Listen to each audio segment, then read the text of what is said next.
Tervist, head sõbrad, on nädala kommentaari aeg. Põhjamaades olukord käärib.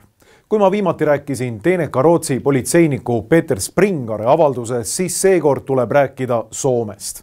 Iraaklased, kellele Soome riik asüüli ei andnud, on nimelt välja tulnud Helsingi Mannerheimi teele, moodustanud sinna telklaagri ja nõuavad Soome riigilt asüülitaotluste uuesti läbivaatamist.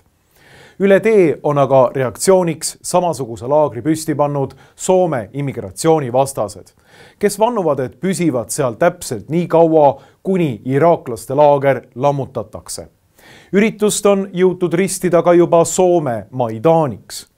Kui Iraagi laagrit on viimaste päevade jooksul külastanud mitmed Soome Pahemleeri poliitikud, siis Soome immigratsioonivastaste laager on jäänud suurema poliitilise tähelepanuta. Tõsi, päev enne käesoleva kommentaari tegemist käis soomlaste laagris Soome siseminister Paula Risikko. Üldiselt pole aga Soome Maidan kohalikus meedias saanud pea mingit kajastust ja kogu teema on laiema publikuni jõudnud eelkõige immigratsioonivastaste poolt YouTube'i riputatud videote ja sotsiaalmeedias levitatud sõnumite kaudu. Illegaalsete immigrantide käitumine pole just kiita. Soomlaste laagri nii-öelda patrullid teisele poole on vastu võetud ühele Põhjamaa rahvale kahtlemata harjumatult pealetükkival viisil. Illegaalsete immigrantide endi seast valitud nii-öelda turvamehed tulid kohe selgitama, kuidas videote tegemine nende laagri lähedal olla keelatud. Käesoleva kommentaari tegemise hetkeks on soomlaste pool väitnud, et politseile on antud käsk immigrantide laager laiali ajada. Eks näis, kuidas asjad edasi kulgevad. Ent olukord, kus rahulikult igavas Soomes leiab aset midagi Maidani-laadset, on iseenesest juba vägagi kõnekas fakt.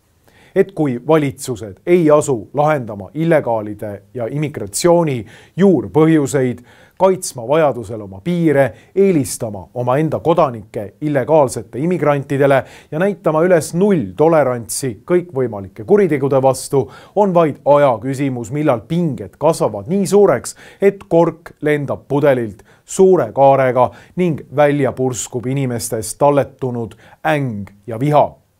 Seega, niinimetatud Soome Maidan on märk, väga oluline märk kõigile, kel vähegi leidub elementaarset ühiskondlikku lugemisoskust. Kui valdavalt on Euroopa liidrid ajanud rändekriisis suust välja sooja õhku ja mõttetuid sõnu, siis leidub siiski ka neid, kes on säilitanud selge mõistuse. Üks nendest on Ungari peaminister Viktor Orban, kelle väljaütlemised tuleks õpiku näiteks kirjutada tulevastele poliitikutele. Mida tähendab üleüldse olla üks rahvuslik liider? Orbani hinnangul ei otsi pärast lüüasaamisi Suurbritannias ja Ameerika Ühendriikides globalistliku poliitika isandad viga iseenestest, vaid süüdistavad hoopis rahvaid ja riike.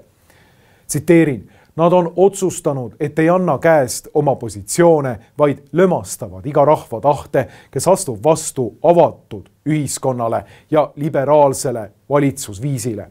Nad on deklareerinud, et kui valimisi teatud riigis ei võida nende ideoloogilised partnerid, liberaalid, siis selles riigis enam demokraatiat ei eksisteeri. Nad on deklareerinud, et inimesed kujutavad endast ohtu demokraatiale. Orbani hinnangul on loodud koalitsioon inimkaubitsejatest, inimõiguslastest ja juhtivatest Euroopa poliitikutest, kelle eesmärk on süstemaatiliselt tuua Euroopasse miljoneid migrante.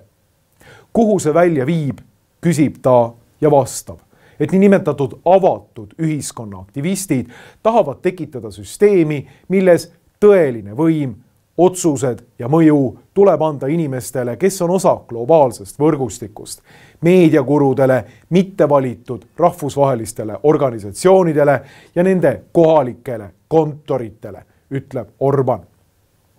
Mis majandust ja rahvuslikku identiteeti puutub, siis on avatud ühiskond koht, kus, tsiteerin, rahvad, rahvusgrupid ja kultuurid vorbitakse parajaks nagu hamburgerid, et neid kaubana kasutada.